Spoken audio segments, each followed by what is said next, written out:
Assalamualaikum warahmatullahi wabarakatuh. Perkenalkan, nama saya Yulia Gustiana, kelas 2C, Prodi Tadris Biologi, NIM 207210023.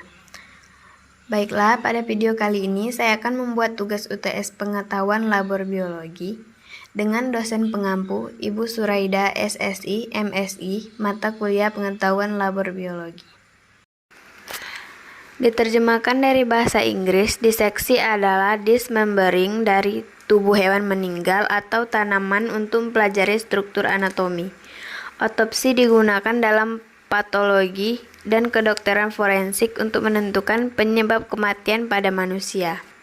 Alat bedah adalah alat yang dirancang untuk digunakan untuk kegiatan pembedahan, seperti membedah hewan, manusia, dan sebagainya. Beberapa bagian juga diperlukan dalam pembuatan sediaan botani. Alat bedah terdiri dari dompet kulit yang berisi alat-alat sebagai berikut. Pinset yang ujungnya lancip, digunakan untuk mengambil atau menarik bagian alat-alat tubuh dari hewan yang dibedah, memisahkan organ yang satu dengan yang lain. Pinset ada dua jenis, pinset anatomis jika ujung dari pinset tidak mempunyai gigi. Disebut juga pinset traumatis. Yang kedua, pinset chirurgis jika ujungnya mempunyai gigi dan disebut pinset atraumatis. Bentuk keseluruhan pinset juga bermacam-macam, ada yang panjang dan kecil, ada pinset Adson jika bentuknya pendek gemuk. Selanjutnya, tangkai pisau bedah dan daun pisau bedah.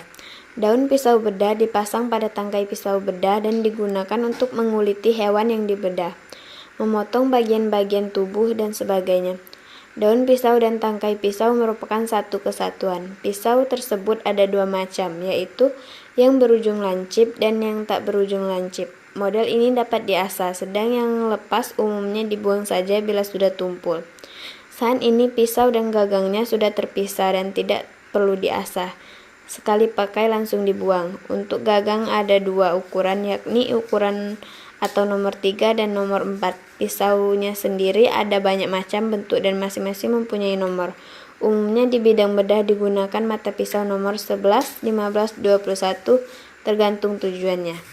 Gunting bedah lurus digunakan untuk menggunting bagian-bagian alat tubuh yang akan diamati, seperti usus, jantung, pembuluh darah, dan sebagainya.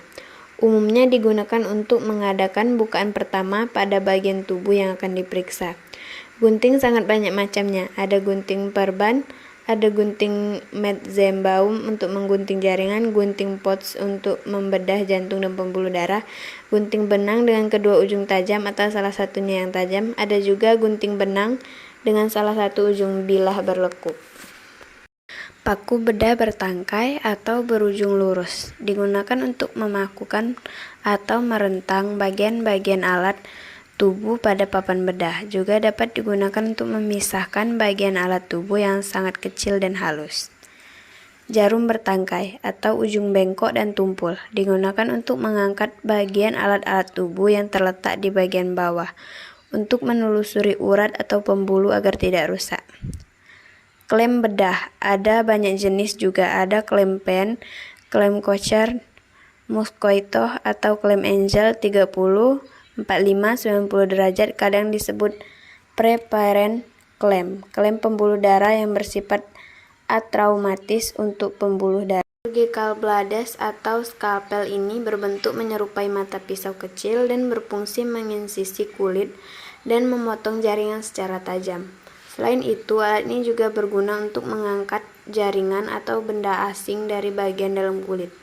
Fungsi lain dari alat ini yaitu untuk pembedahan dalam operasi. Pemegang jarum atau juga disebut driver jarum. Gunting Mayo Hegar adalah instrumen bedah, mirip dengan hemostat, digunakan oleh dokter dan ahli bedah untuk memegang jarum jahit untuk menjahit luka bekas sayatan atau luka robek, trauma pada kulit, otot, organ, serta jaringan tubuh lainnya. Chromic catgut diindikasikan untuk penggunaan pada operasi umum.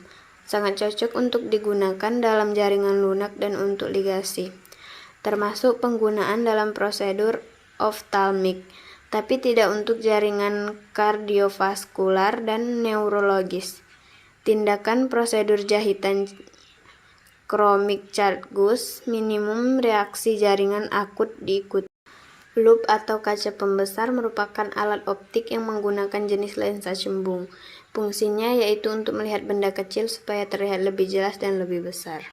Selanjutnya adalah cara penyimpanan dan perawatan alat dissecting kit. Alat-alat yang sudah selesai digunakan harus dicuci bersih dan disuci hamakan dengan alkohol atau disinfektan lainnya. Sesudah kering, barulah disimpan kembali dalam dompetnya. Apabila tidak ada alkohol, alat-alat itu harus direbus selama kurang lebih 5 menit dalam air mendidih. Dalam bidang kedokteran, pencucian dilakukan jauh lebih intensif karena mencakup sterilisasi alat. Pencucian bertujuan untuk mematikan kuman atau virus yang menempel pada alat-alat atau instrumen set bedah sehingga bisa digunakan untuk penderita lain tanpa menularkan penyakit. Baiklah, sekian penjelasan dari saya. Kurang dan lebih saya mohon maaf. Wassalamualaikum warahmatullahi wabarakatuh.